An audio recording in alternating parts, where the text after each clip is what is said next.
We've of course spent just around 192 million to date in an effort to try and rebuild this street.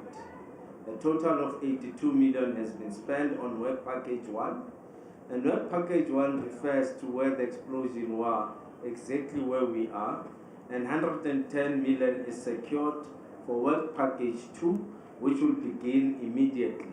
Ikhuluma nezintatheli khathi ithule isigaba sokuqala sokulungiswa kwalomgwaqo uLilian Ngoyi, Imeya yaseGoli iqinisekise ukuthi angeke siphinde senzeke isigameko esifana nesenzeke eminyakeni emibili edlule sokuqhuma kwalomgwaqo.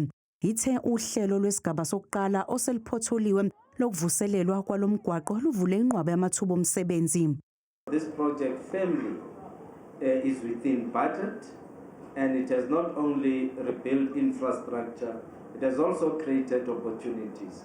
Over 26 million was allocated to small, medium enterprises, benefiting 27 small businesses and employing at least 68 general workers. Morero uthi idolobha limi ngomumo ngamalungiselelo alo okusingatha ingqungquthela ye-G20. Now we have meetings on a weekly basis on Tuesdays, provincial meetings where we are responding to all other issues related to G20, security issues, etc.